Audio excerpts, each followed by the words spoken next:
This is your Daily 5 for Tuesday, March 3rd, 2026. For the final week of our Black History Month commentary film series, Lando and I started off by watching 1972's Blacula, which is the first of, I believe, 2 movies starring the same lead actor and the same main character. And we probably will watch the sequel at some point, not as part of this, but just randomly. Because a movie, again, much like some other titles that we've talked about in this series, you look at the term Blacula, you look at the year, and you sort of have this assumption that the movie is probably not going to be all that deep. And yet, much like Dr. Black, Mr. Hyde, Blacula is a very interesting movie with a couple of really riveting lead performances, particularly the main lead, Blacula himself. I believe the actor's name is William Marshall, who has a Darth Vader level voice that Lando and I immediately both picked up on. And really, and I read a little bit behind the scenes, and he did make effort at elevating what this character was originally intended to be. He puts an air of nobility and integrity into this character, by the way, this movie starts off, I must mention this, and it's not really a spoiler because it is literally the first thing that happens in the movie.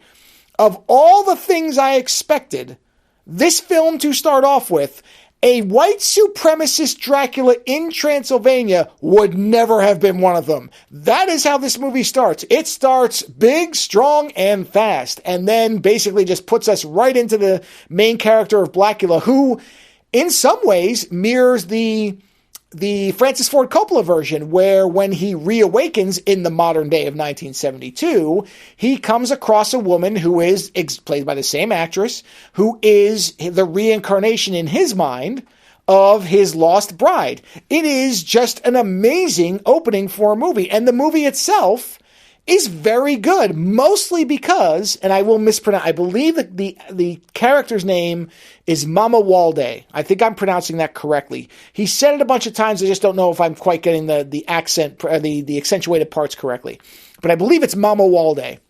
But he is a really wonderful character who you, at the end of the movie, genuinely feel bad for, even though he does murder some people who really did him no wrong. But it's out of bloodlust. It's out of what he's been made into as a cruel joke by, again, a basically KKK Dracula. Dracula, instead of a C, put 3 Ks in his name, and that's what the character is. And that is what really starts all this. And so Blacula, which is his name in the movie, it's not just a title, that is his name, but Mama Walde is the better name. Mama Walde is a wronged party. And everything that comes after is directly tied back to the original Bram Stoker's Dracula, who just happens to have don't get me wrong, he doesn't like any human beings, but he does appear to project an extra special distaste for black people. And I assume anybody else who doesn't look, I'm trying to remember, I think Dracula was Romanian, so whatever, or wherever, Transylvanian, I guess, let's just make it Transylvanian. And so, again, even though Mama Walde is doing things that are objectively evil, all of this was from an original wrong that was done to him.